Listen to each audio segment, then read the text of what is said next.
తెలుగు సినిమాలో మొదటిసారి ₹1,00,00,000 వసూలు చేసిన సినిమా ఏది? చాలా మంది అడవి రాముడు అంటారు, మరికొందరు మాయాబజార్ అంటారు. మరి నిజమేంటి?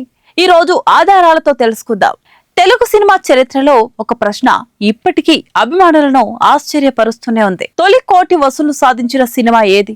చాలా మంది వెంటనే అడవి రాముడు అంటారు, మరికొందరు మాత్రం మాయాబజార్ అంటారు. మరి నిజంగా తొలి కోటి వసూలు సాధించిన సినిమా ఏది? ఈ రోజు పుకార్లు కాదు, ఆధారాలతో తెలుసుకుందాం. ముందుగా ఒక ముఖ్యమైన విషయం, 1950, 1960 దశకాల్లో నేటిలా బాక్స్ ఆఫీస్ ట్రాకింగ్ వ్యవస్థ లేదు. అప్పట్లో అధికారిక కలెక్షన్స్ వెబ్సైట్లు కూడా లేవు. అందుకే ఆ కాలానికి సంబంధించిన వసూళ్ల గణాంకాల్లో కొంత భిన్నాభిప్రాయం ఉంది. ముందుగా మాయాబజార్ గురించి మాట్లాడుకుందాం. 1957లో విడుదలైన ఈ క్లాసిక్ సినిమాకు కేవీ రెడ్డి దర్శకత్వం వహించారు. ఎన్టీఆర్, ఏఎన్ఆర్, సావిత్రి, ఎస్వి రంగారావు వంటి దిగ్గజాలు కలిసి నటించారు. ఈ సినిమా విడుదలైనప్పుడే భారీ విజయం సాధించింది.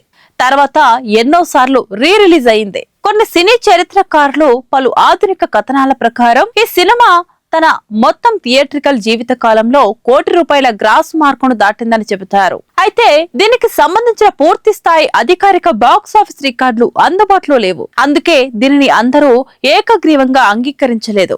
ఇప్పుడు 1977లోకి వెళ్దాం. దర్శకేంద్రుడు కె. రాఘవేందర్ రావు దర్శకత్వంలో తెరకెక్కిన అడవి రాముడు విడుదలైంది. అందుబాటులో ఉన్న చారిత్రక ఆధారాల ప్రకారం రిలీజ్ తో కలిపి మొత్తం వసూళ్లను పరిగణలోకి తీసుకుంటే మాయాబజార్ ముందుగా ₹1,00,00,000 మార్కును చేరిందని కొందరు సినీ చరిత్రకారులు చెబుతున్నారు. కానీ మొదటి విడుదల సమయంలోనే ₹1,00,00,000 గ్రాస్ సాధించిన తొలి తెలుగు చిత్రంగా అడవి రాముడినే అత్యంత విస్తృతంగా అంగీకరిస్తారు. అందుకే మీరు మొదటి ₹1,00,00,000 తెలుగు సినిమా అని ఒక్క మాటలో చెప్పాలంటే ఈ రికార్డుకు సంబంధించిన చారిత్రక భిన్నాభిప్రాయాలు ఉన్నాయని తప్పనిసరిగా చెప్పాలి.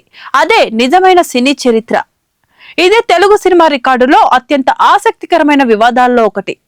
ఇలాంటి అరుదైన తెలుగు సినిమా రికార్డుల కోసం మా ఛానల్ను సబ్స్క్రైబ్ చేయండి. వీడియో నచ్చితే లైక్ చేయండి. మీ అభిప్రాయాన్ని కామెంట్లో తెలియజేయండి.